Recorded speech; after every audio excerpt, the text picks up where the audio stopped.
దేవుడు చేయొద్దన్న పని ఏం చేశాడంటే మానవుడు ఏం చేశాడంటే ఆ కాయని తిన్నాడు. తినటం వల్ల మనకు ఫలితం తెలిసింది, మరణం అనేది సంభవించింది మానవుడికి. ప్రతి మానవుడు తప్పు చేస్తాడు కాబట్టి ఆ తప్పుకి మరణం శిక్ష దేవుడు విధించాడు అనమాట. ఇప్పుడు ఈ కథ చూసినట్లయితే జస్ట్ ఇది ఒక మనిషికి సాదృశ్యంగా నేను తీసుకున్నాను. మానవుడు దేవుడి చేత సృజించబడినప్పుడు దేవుడు భూలోకంలో ప్రవేశపెట్టాడు. ప్రవేశపెట్టిన తర్వాత ఏమైందంటే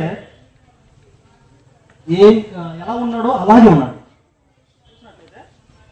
అంటే దేవుడు సృష్టించినప్పుడు ఎలా ఉన్నాడో ఇప్పుడు కూడా అదే విధంగా పాపం లేని వాడుగా ఉన్నాడు. కానీ నేను క్లుప్తంగా చూసినట్లయితే సాతాను భూలోకంలో ప్రవేశించాడు. ప్రవేశించిన తర్వాత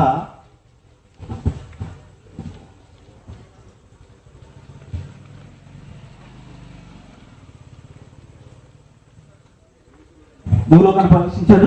ప్రవేశించిన తర్వాత ఏమైందంటే మానవుడు చేయకుండా తప్పు చేశాడు. చేయటం వల్ల ఏమైందంటే మనిషికి పాపం అంటుకుంది. మరి ఇందాక పాస్టర్ గారు చెప్పారు కదా, అనేకమైన దేవతలను ఆయన పూజించారు.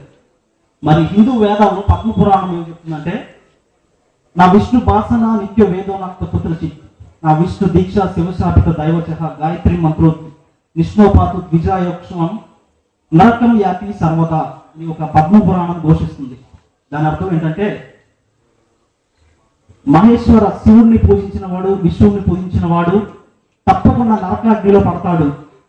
ఇంకోటి ఏంటంటే దాన ధర్మాల వల్ల దేవతలను పూజించడం వల్ల ఏ మానవుడు కూడా స్వర్గలోకం స్వతంత్రించుకోలేడు అని పద్మపురాణం ఘోషిస్తుంది. హిందూ వేదమే చెప్తుంది విష్ణువుని శివుని పూజించిన వాడు పరలోకం వెళ్ళడానికి. ఎందుకంటే వాళ్ళు నిజమైన దేవుడు కాదు కాబట్టి. మరి ఇక్కడ చూస్తే పాపం అనేది అంటుకుపోయింది. ఏ విధమైన పాపం, పాప కర్మ, పాప దేవ కృపాయ దేవర శరణాగత వత్సల.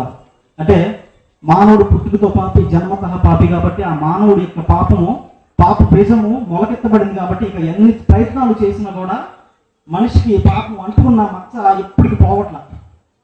ఎందుకంటే ఇక మానవుడు చేసిన తప్పది, దేవుడికి విరుద్ధంగా చేశాడు కాబట్టి ఇక పాపం అనే మచ్చ అంటుకుంది. అప్పుడు మరి కొన్ని వేదాలు ఏం చెప్తుందంటే ఏ మనిషి యొక్క కార్యక్రమాల వల్ల కానీ, ఏ మనిషి యొక్క సద్గుణాల వల్ల కానీ పాపం అనేది పోదు. చేతో రాది ఫలం ఏషా మాదిరి ఫలస్య చహ కదా జన్మ భవత్తేషాం పుత్ర జన్మ పితృవేద అని ఒక వేదము ఋగ్వేదంలో ఉంటుంది. అదేంటంటే మానవుని పాపములు పోవాలంటే నరరూపిగా, దేవుడే నరరూపిగా ఈ భూలోకంలో జన్మించాలి, అది ఒక కన్యక గర్భంలో పుట్టాలని ఋగ్వేదం చెప్తుంది. ఎలా పోతాయి మానవుడి పాపములు అని అంటే సర్వ పాప పరిహారో రక్త ప్రోక్షణం అవశ్యం తద్రక్తం పరమాత్మ పుణ్యదానం బలియాగం. ఈ మానవుడు పాపం చేసి ఏం చేశాడంటే తనకు తానే ఉంచుకోకుండా అది లోకంలో కూడా ప్రవేశపెట్టాడు.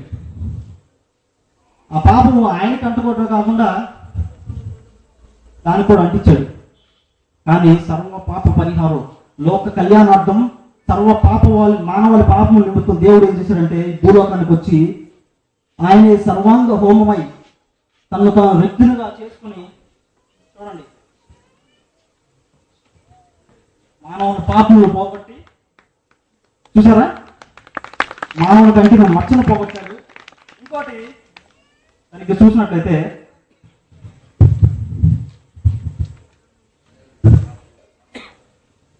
ఈ లోకంలో మనిషికి అంటున్న పాపను కూడా ఆయన చేశాడంటే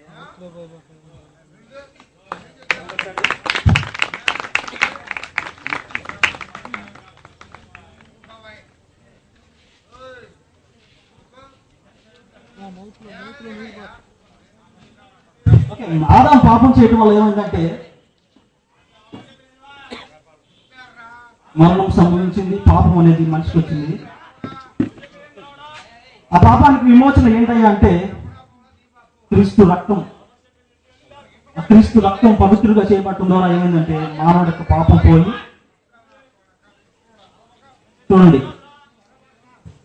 యేసుక్రీస్తు మరణం ద్వారా పాపం అనేది లోకం నుంచి పోయింది. కాబట్టి రక్షణ అంటే ఏంటి అంటే గ్రీక్ భాషలో సొటేరియా అంటారు. గ్రీక్ భాషలో సొటేరియా అని అర్థం ఏంటంటే శారీరక స్వస్థత లేక విడుదల లేకపోతే రక్షణ అనే దాన్ని సొటేరియా అంటారు. మరి గ్రీక్ భాషలో దేవుడు రక్షణ అని మనకు కలిగించే రక్షణ ఎలా వస్తుంది అంటే నోటితో ఒప్పుకుంటేనే రక్షణ కలుగుతుంది. చూడండి,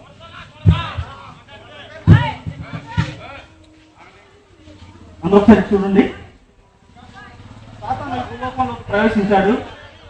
భూలోకంలో ప్రవేశించిన తర్వాత ఈ పాపాన్ని పోగొట్టడానికి దేవుడు ఏం చేశాడంటే తనే నరరూపిగా ఈ భూలోకానికి వచ్చి చూడండి పాపాన్ని పరిహరించాడు దేవుడు. ఇక భూలోకంలో పాపమే లేకుండా చేశాడు అన్నమాట. కాబట్టి క్రీస్తును అంగీకరించిన మనం నోటితో ఏసే రక్షకుడు దేవుడు ఏసే నిజమైన దేవుడు అని మన నోటి ఒప్పుకున్న ఎడల ఆయన మనం రక్షించబడతాం. అసతోమ సత్యమయ మృత్యోంగ అమృతాంగమయ అంటే మృత్యువును గెలిచి జయించిన మన ఏసే నిజమైన దేవుడని వేదాలు సహితం ఘోషిస్తున్నాయి. కాబట్టి యేసుక్రీస్తు తప్ప ఈ భూ ప్రపంచంలో వేరొక దేవుడు లేడు. ఆయన నమ్ముతున్న వాడే నిజమైన నీతిమంతుడుగా ఎంచబడతాడు. కాబట్టి మరి ఈ యొక్క రక్షణ ప్రణాళిక మీరందరూ ఇతరులకి పంచాలని, ఆ రక్షణ మార్గాన్ని ఇతరులకు చూపించాలని, మనం తెలుసుకోవటం కాకుండా రక్షణ మార్గాన్ని ఇతరులకు చూపించాలని మరి నా యొక్క చిన్న ప్రయత్నం నాకు ఈ అవకాశం ఇచ్చినందుకు ఎఫ్ఎల్ వారికి కృతజ్ఞతలు చెప్తున్నాను. Thank you so much.